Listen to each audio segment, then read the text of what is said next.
Thank you all for taking the time to watch this presentation and for signing up as a World Language Learners Tutor. This program wouldn't be possible without all of you, so your participation is greatly appreciated. Also, this presentation will be available to you all later through our website.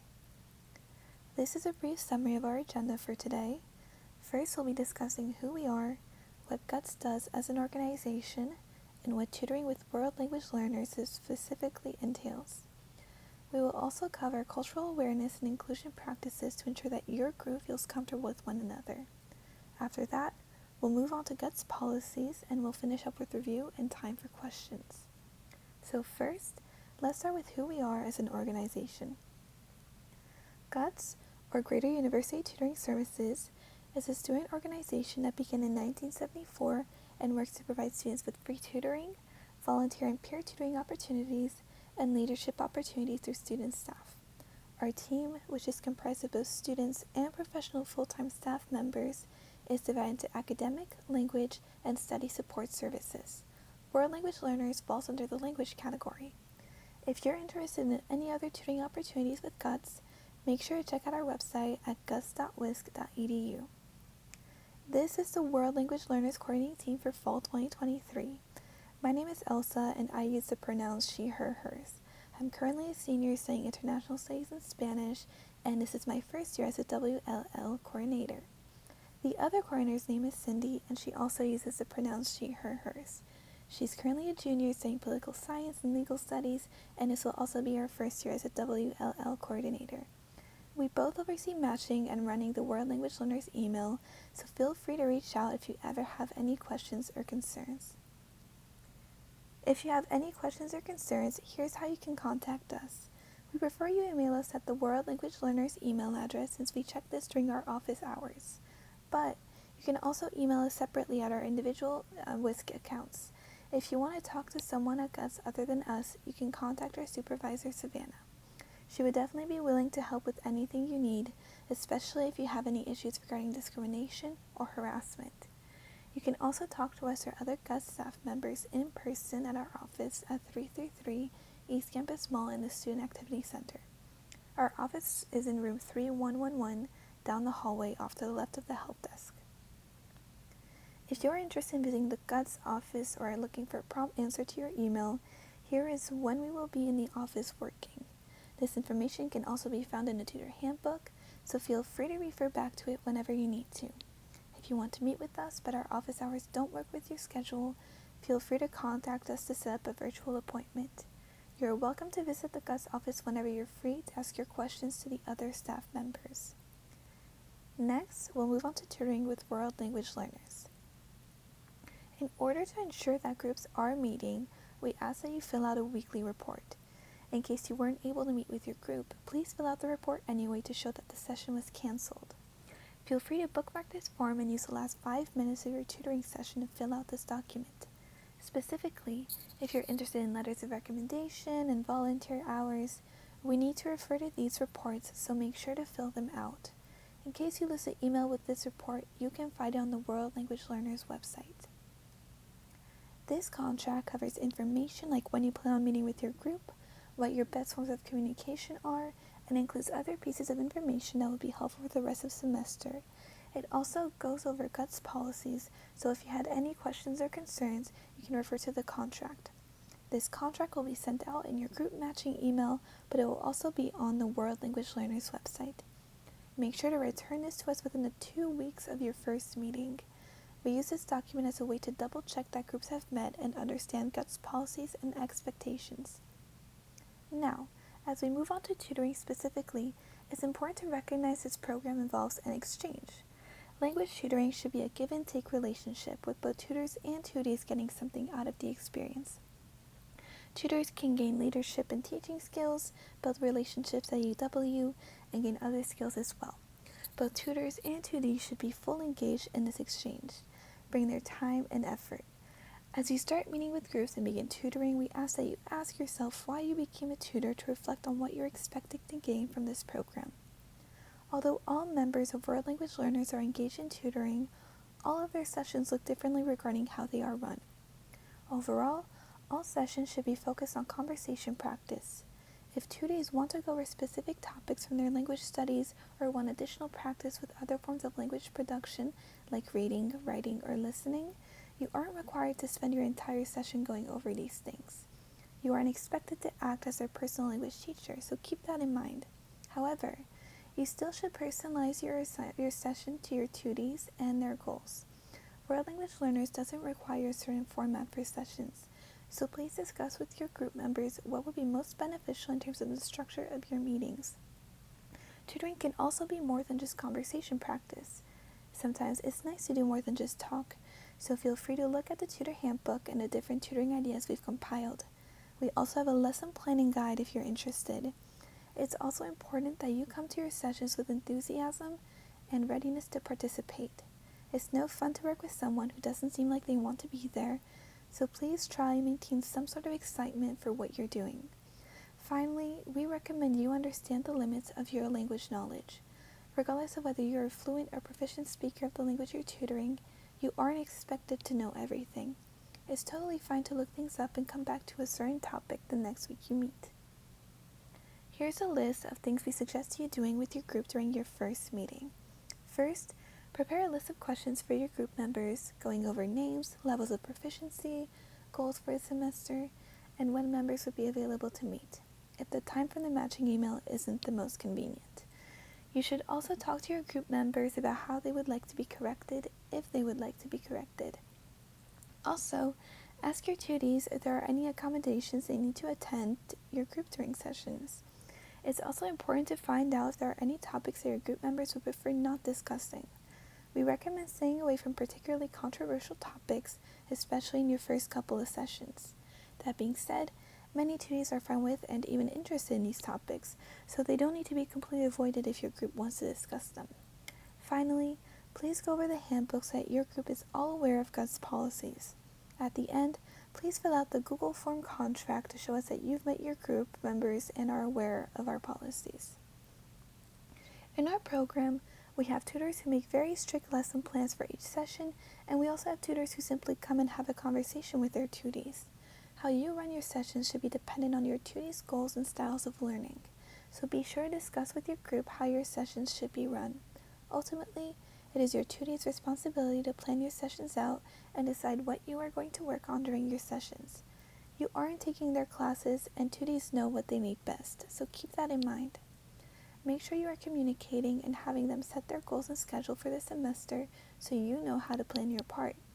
In the end, it's conversational practice, so if tutors want help with grammar or things like that, they can, but it's definitely not required. Here are some examples of tutoring sessions that have been done in the past, so feel free to use these as an inspiration if your group is interested in doing something a little different from just sitting at a union and chatting. In case you are looking for more support for your tutoring sessions, we have compiled a list of resources which might be useful for you to look at. These resources are available on our website, on the World Language Learners page, so feel free to check them out whenever you want.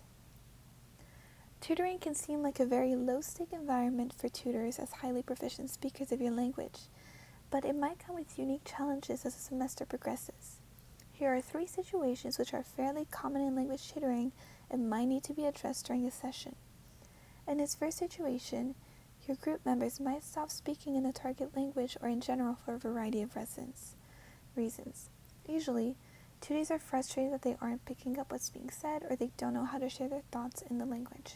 In this situation, it's totally fine to stop and do something else, giving your group members time to calm down. Later, when students are more comfortable again, you can try coming back to the previous topic, asking them what they were having trouble with and trying to help them through it.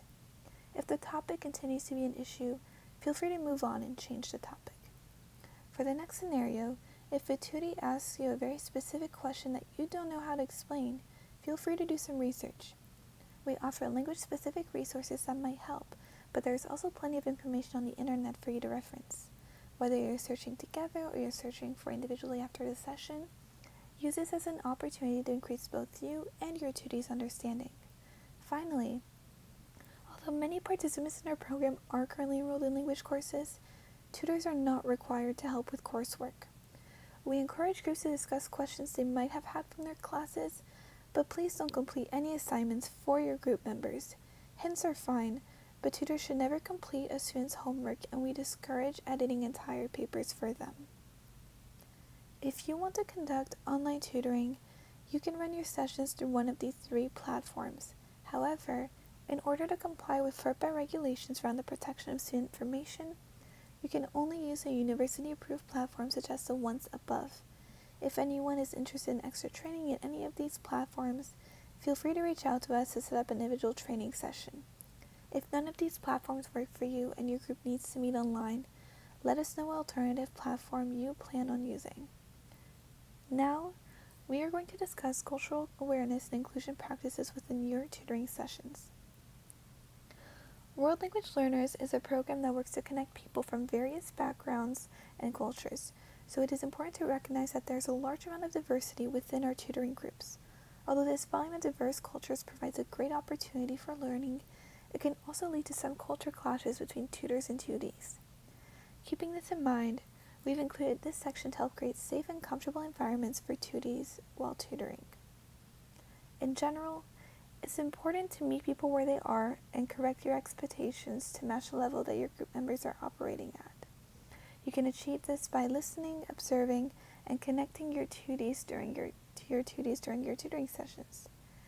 You should also work to make your group members comfortable and get as much of the experience as possible. This comfortable environment can be created by frequently checking in with your group to assess comprehension, allowing breaks, using inclusive language, and minding personal space when meeting. As we mentioned before, tutoring is an exchange, so we just ask that you try and make sure that your tutees are receiving as much benefit as you are. Finally, if you have any questions about accommodating your group members, feel free to email us. Now, we're going to move into cultural awareness. Here is a short video illustrating the idea of implicit bias. You can pause the presentation here and look up "What is implicit bias?" posted by the Center for Prevention in Minnesota on YouTube. Afterwards, come back and continue the training presentation. Now, we're just going to review some of the ideas from the video.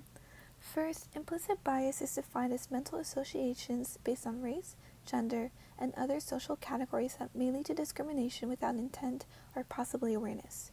We specifically want to emphasize the part that states that this form of bias operates unconsciously, so it's not the same as explicit bias, which can be exhibited through overt, open discrimination like using racial slurs or refusing service.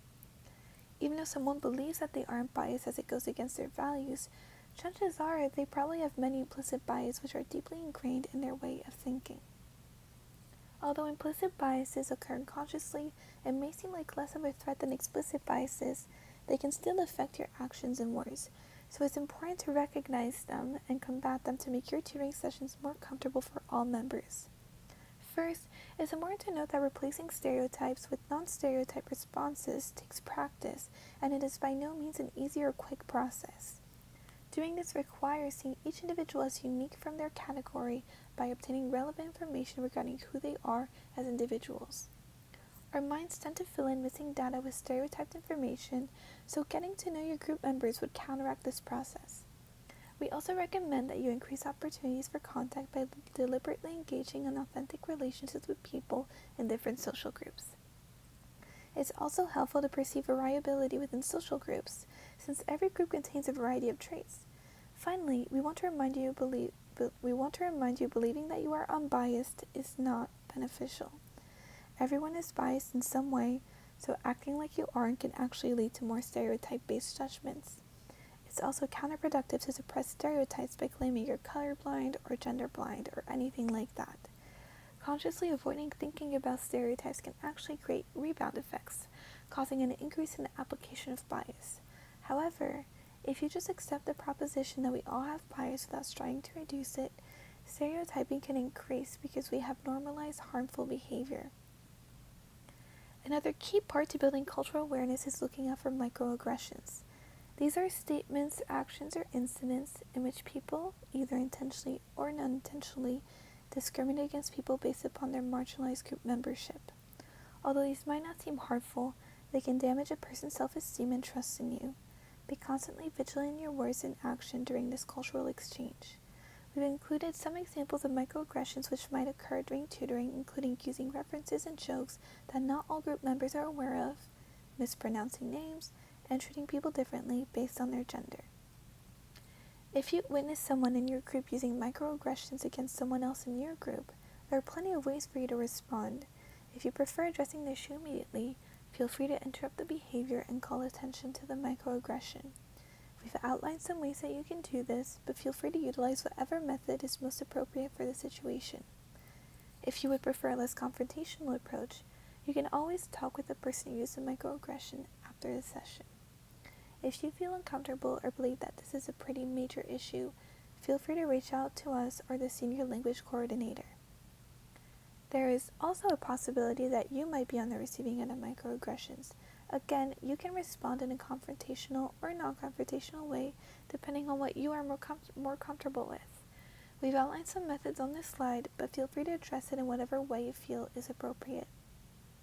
Since this is an asynchronous session, we ask that you think about these questions to better understand how to implement cultural awareness. This is our last section of the training, GUTS Policies, so thank you for hanging in until now. Like most organizations, GUTS has a no tolerance for sexual harassment and discrimination. You can find these policies and other GUTS policies within the tutor handbook. Also, if there were any instances where these policies were violated, feel free to reach out to us.